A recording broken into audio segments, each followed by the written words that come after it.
doesn't sound good. Oh yeah, you can see there's metal rubbing on the edge of the disc there. So we need new brakes. Let's do it.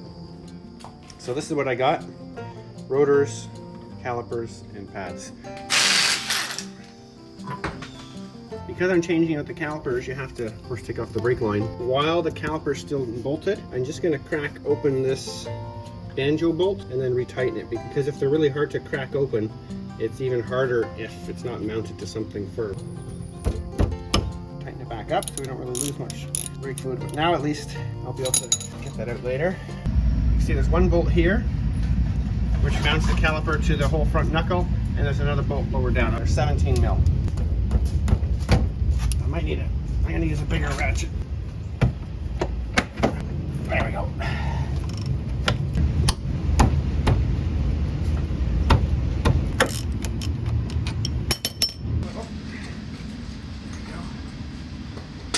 So now that we've unmounted the caliper, you want to get it out of the way, and you don't want to wreck the brake hose. So you can get a piece of wire or something and just hang it from like your shock. I think that's it. No. All right, so I was beating and beating on this rotor, and I couldn't get it off.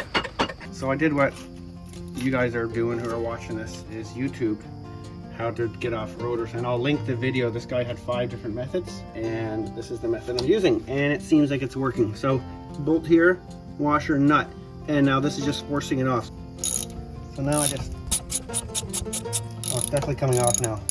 I did that a little bit and hardly any force, and I just heard a little pop. Oh.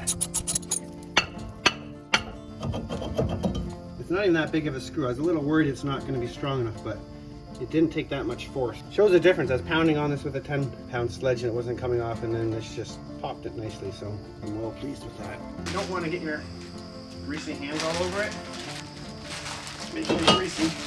So it's time to put the caliper on and pads on. I'm going to get it ready before I bring it out to the disc brake. So let's get the caliper ready and I'll show you what I do for that. Comes with these nice lovely little sliders and a couple of these pin things. Open it up on one side. Oh, it's so nice working with new stuff here. All right, particularly usually, you know, the parts that are sticking out further, they go to the outside, because the pads go like this and they clamp the rotor. So this side that's nice and flush will go there. And then what you also get with your brake pads, you'll get some sort of synthetic lubricant. Put this just on here. And what happens as the brakes wear out, this just lets them slide. That goes there.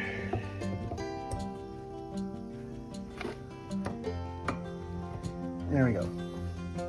The other side doesn't. Oh, come on. There we go. These are springs that push the pads apart, but I don't want they're gonna pop out, so just kind of hold it in the middle. Once this gets over, it'll hold it. Perfect. All right, now we're gonna mount the caliper.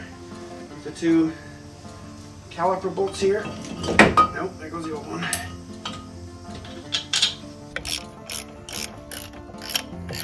Now I'm just going to take off the brake line off the old caliper, copper washer, brake line, and then copper washer. And you'll see there's a little hole underneath here, at least on this one, to show which way it goes. That keeps it from spinning on you. All right, nice and tight. Don't go crazy, but...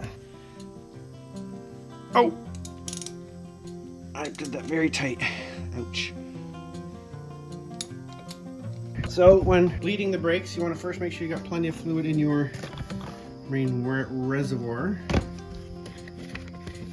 So I think we're pretty good.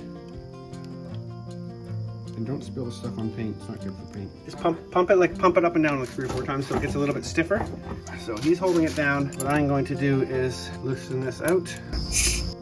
Lots of air. Okay, just do a quick 1 pump. Oh, I see it working now. Yeah, and one more time. There we go. All right, let's do a quick test drive. They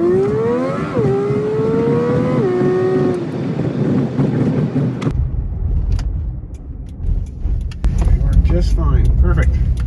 So we got new brakes now. I hope that was a useful video on how to do your front brake.